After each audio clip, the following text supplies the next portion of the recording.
ഒളിച്ചോടിയിരിക്കുന്നു. ഞാനും പിള്ളേരും കൂടെ തിരിച്ച് പിടിച്ചോണ്ട് വന്നാണെന്ന്. എടാ മത്തായിയേ, എടാ മത്തായിയേ, എടാ മത്തായിയേ, എടാ ഞാൻ വിളിച്ചത് നീ കേട്ടില്ലേ? ഞാൻ കേക്ക് വിളിച്ചാൽ നീ കേൾക്കല്ല, കേൾക്കാൻ. ഞാൻ മോള് വന്നതിനോട് ഒളിച്ചോടി പോയാൽ നിങ്ങളെ മൂത്തമ്മ എന്നോട് രാവിലെ കൊടുത്തിരിക്കും. അതിന് നിങ്ങൾ എന്റെ വെക്കിട്ട് കയറാൻ പറയുന്നത് കേട്ടോ. കേട്ടില്ലേ? ഒന്നും പറഞ്ഞില്ല ഞാൻ. ഇവനെ കൊണ്ട് മത്തായിയത് അച്ഛൻ വരുന്നടാ. ഞാനങ്ങനെയാണ് അച്ഛൻ്റെ അടുത്ത് പോകാൻ പറയുന്നത്. 22 വർഷങ്ങൾക്ക് മുമ്പ് ഒരു ക്രിസ്മസിന് എന്നെ അമ്മ ചെയ്തിട്ട് പോയ മനുഷ്യനാണ് വന്നിരിക്കുന്നത്. മനുഷ്യനാണ് അഭിനയല്ലടാ. എടാ ഇടവകയിൽ അച്ഛൻ വന്നെന്നാ ഞാൻ പറയുന്നത്. നീ നമ്മുടെ മത്തായി രണ്ടെണ്ണടിച്ച് ചെറുതായിട്ട് മത്തായി. അതല്ല, ലോനപ്പന്റെ മകൻ മത്തായി. അത് തന്നെ. എന്നാ നിന്റെ വിശ്വാസം? നിന്റെ വിശ്വാസം എന്നെ രക്ഷിക്കട്ടെ. നിന്റെ എന്നോടൊരു പരാതി പറഞ്ഞു. നീ കുടുംബമായിട്ടൊരു ഉത്തരവാദിത്തമില്ല, വഴി പിഴച്ച ജീവിതമാണെന്ന് പറയുന്നു കേട്ടു. നീ വിശുദ്ധ പ്രമാണം വരെ കൊണ്ട് നഷ്ടപ്പെടുത്തിയെന്ന് പറയുന്നത് കേട്ടു. നഷ്ടപ്പെടുത്തിയോടാ? 2 ദിവസം നമ്മുടെ സാധാരണ ബാങ്കിൽ വെച്ചിരിക്കുന്നു. എന്റെ പ്രമാണം വിശുദ്ധ പ്രമാണം എന്ന് പറഞ്ഞാൽ ബൈബിൾ. ബൈബിൾ. ബൈബിളിനെ കുറിച്ച് എനിക്ക് ഒരുപാട് അറിയാം. ബൈബിളിനെ കുറിച്ച് എനിക്ക് എന്തറിയാം? അയ്യോ, 12ാമത്തെ വയസ്സിൽ പച്ച വെള്ളം പോലെ അരക്കി ഇറക്കി കൊടുത്തവന്. ബൈബിൾ എടുത്തോണ്ടത് ഞാൻ ഇവരോട് ബൈബിളിലാണ് ചോദ്യം ചോദിക്കാം. ആ ബൈബിളാണ് അരച്ചു കയറി കുടിച്ചത്, ബൈബിളില്ല. ഞാൻ ബൈബിൾ നിങ്ങളോട് ചോദ്യം ചോദിക്കാൻ ഉത്തരം പറയാം. ഭയങ്കര അരച്ചിയാലേക്ക് കൂടിയാണ്. ആദാമിന് എത്ര മക്കളുണ്ട്? 3. എടാ, ആദാമിന് 2 മക്കളേ ഉള്ളൂ. ഒന്ന് കായേനും ഒന്ന് ഹാബേലും. അപ്പൊ അബുവോ ആദാമിന്റെ മകൻ അബു. എടാ, അത് തലികുമാർ എന്നോടാണ് ചോദിക്കുന്നത്. തലികുമാറിന്റെ പടത്തിലെ കാര്യം കറിയപ്പ പിടിഞ്ഞൊന്നും ഇവനോട് പറഞ്ഞിട്ട് കാര്യമില്ല. മക്കളൊക്കെ വല്ലതൊക്കെ തരുന്നുണ്ടോ? ചിലപ്പോ മൂത്തവൻ അമേരിക്കയിലല്ലേ, ഒന്നും തരാറില്ലെന്ന്. പിന്നെ ഇളയവൻ അവന് ഇടക്കിടക്ക് തരണമെന്നുണ്ട്. ഞാൻ കൊള്ളാതെ കുടുംബത്തിൽ ദൈവവിശ്വാസങ്ങൾ വളരെ കുറവാണ്. നിങ്ങളൊക്കെ ദൈവവുമായിട്ട് ഒരുപാട് അടുക്കുന്നില്ല. ചെറിയൊരു ഒരു ഉദാഹരണം പറഞ്ഞു തരാം. പണ്ട് ഞാൻ സുന്ദരമായ ഒരു കിളിയെ വളർത്തിയിരുന്നു. ആ കിളി വർഷങ്ങൾക്ക് ശേഷം നടന്നുപോയി. വളർന്നുപോയി. അത് കഴിഞ്ഞ് ഞാൻ ഒരു അണ്ണാനെ വളർത്തി. ആ അണ്ണാനെ വളരെ സുന്ദരനായ ഒരു അണ്ണാനായിരുന്നു. അത് വളർന്ന് വന്നപ്പോൾ അതും എങ്ങാണ്ടോട്ട് ചാടിപ്പോയി. അത് കഴിഞ്ഞ് ഞാനൊരു മരം വളർത്തി. അത് ചാടിപ്പോയോ? മരം വളർത്തി. ആ മരം പടർന്ന് പന്തലിച്ച് വലുതായപ്പോൾ വർഷങ്ങൾക്ക് മുമ്പ് പറന്നുപോയ ആ കിളി ആ മരത്തിൽ വന്ന് ചേക്കേറി. ചാടിപ്പോയ അണ്ണാനും ഈ മരത്തിൽ വന്ന് ചേക്കേറി. ഇതിന് എന്ത് മനസ്സിലായി? ഇതിന് എനിക്ക് വേറൊരു കഥയുണ്ട്. ഇതേപോലത്തെ സിറ്റുവേഷൻ ബൈബിളിലാണ്. എന്റെ ഒരു കൂട്ടുകാരൻ ഞാനൊരു ബീഡി വാങ്ങിച്ചപ്പോ അവൻ അതെടുത്തിട്ട് പോയി. ഷിബു. പിന്നെ ഞാൻ ഒരു മിക്സർ വാങ്ങിച്ചപ്പോ രതീഷ് അതെടുത്തിട്ട് പോയി.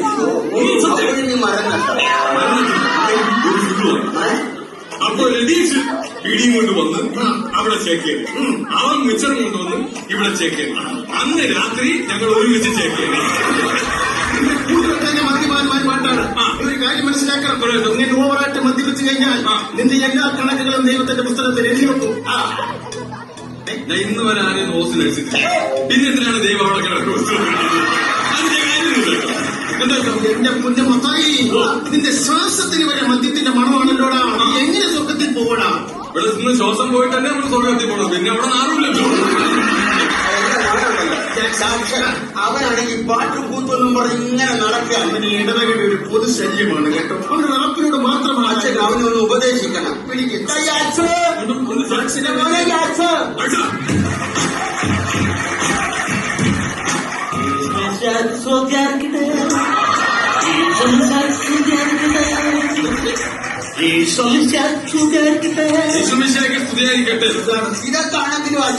എന്റെ കുഞ്ഞിൽ ഇന്ന് വരെ ഇടവകയിൽ പാടാൻ ഒരു അവസരം കൊടുത്തിട്ടില്ല. അറിയാപ്പാപ്പൻ അങ്ങനെ മാത്രം പറയരുത്. എന്താണ്? കഴിഞ്ഞ വർഷം ദുഃഖ വെള്ളിയാഴ്ചക്ക് ഇവന് പീഡാനുഭവത്തിന് കഥാവിന്റെ പാട്ട് പാടാൻ ഞാൻ അവസരം കൊടുത്തു. ഇവൻ എന്താ പാടിയെന്ന് ചോദിച്ചു. പാടിക്കാണോ?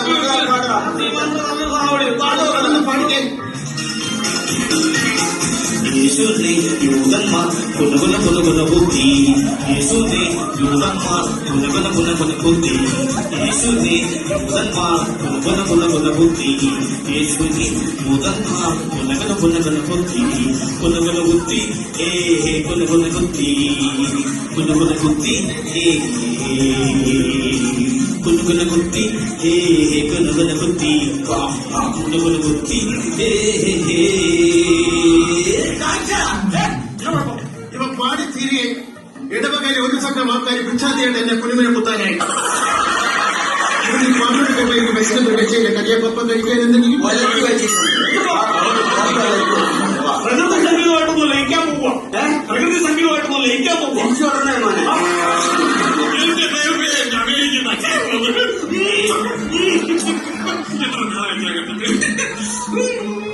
അച്ചായൻ അതല്ല, ഞാൻ അച്ചായൻ, ഞാനൊന്ന് പെട്ടിയാ. അച്ഛൻ ഇതൊന്ന് പിടിച്ചെടുക്കണം ഇതിനകത്ത സാധനം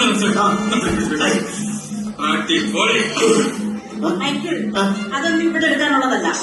അതെന്റെ വീട്ടിൽ കൊടുക്കാനാണ്. എന്റെ അച്ഛന് കൊടുക്കണം. അതിന് പ്രശ്നം പിന്നെ അത് മറ്റേതേ ചെല്ലിപ്പിടിച്ചാലേ അതെ അതെ എന്നെ ഇപ്പെടുത്തോളം മൈക്ക്. എടി ഞാൻ പറഞ്ഞോട്ടെ,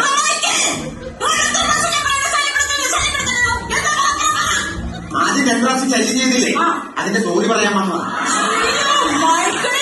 അമേരിക്കയിലാണ് നാട്ടിലാണ് നിങ്ങൾ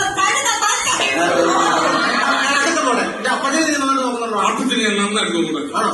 സമയാസമയം മരുന്നും ആഹാരവും എല്ലാവരും കൊടുക്കും. പക്ഷെ മരുന്ന് കഴിക്കുന്നില്ല അച്ഛൻ. മരുന്ന് കഴിക്കണോ? എല്ലാവരും ഇനി വന്ന് ക്രിസ്മസ് പ്രമാണിച്ച് ഒരു ബാഡ് ന്യൂസ് പറയാനുണ്ട്. ആരും വിഷമിക്കരുത്. ഇല്ല, ഞാനത് പറയാൻ പോവാ. മനസ്സ് വിഷമിക്കരുത്. ഇല്ല പറ. കപ്പ് തീർന്നു.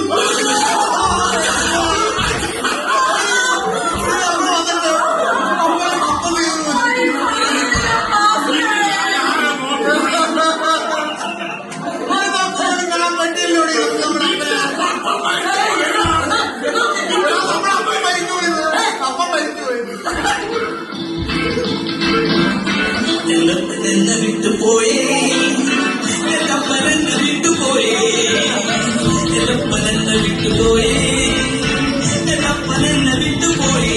എനിക്കിനി ആരുണ്ട്, എനിക്കിനി ആരുണ്ട്, എനിക്കിനി ആരുണ്ട്.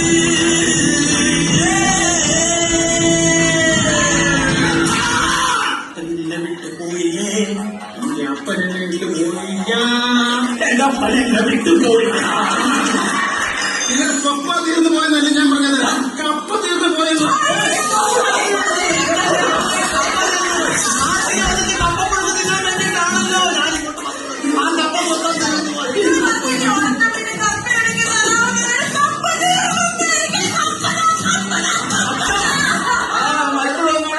മൈക്കോ മൈക്കിലല്ലേ ഫ്ലൈറ്റ്? മൈക്സർ വന്നോന്ന്. അതപ്പോ ഞാൻ വന്നപ്പോ അതേ വെളുത്ത് സുന്ദരനായാലും കാലാവസ്ഥ എന്നെ അമേരിക്കയിലൊക്കെ ക്രിസ്മസ് ഒക്കെ ഉണ്ടാകും. എന്റെ അപ്പത്തെ ഇവിടെ ക്രിസ്മസ് ആണോ? അമേരിക്കയിലെ ക്രിസ്മസ് ആണ്. ക്രിസ്മസ് അടിച്ചുപൊളി, അടിപൊളിയാ. അവിടെ സ്റ്റാർ ഇട്ടുകൂടെ അപ്പത്തെ അവിടുത്തെ സ്റ്റാർ ഞാനില്ല. എന്റെ വെള്ളം സ്റ്റാർ ഇല്ല, സ്റ്റാർ ഇല്ല. നമ്മുടെ ഇവിടുത്തെ പോലെ ക്രിസ്മസിന് അവിടെ മത്സരങ്ങളൊക്കെ ഉണ്ടാകും. പിന്നെ അവിടെ ഭയങ്കര മത്സരം. അവിടെ ഏറ്റവും കൂടുതൽ മത്സരം ക്യാരംസ് കളിയാണ്. ക്യാരംസിൽ ഞാനാണ് പിന്നെ കുഴി കാണിക്കാൻ അവിടെ ആണെങ്കിലും ഇവിടെ ആണെങ്കിലും ഇവിടെ കഴിഞ്ഞ് മറ്റൊരാളില്ല.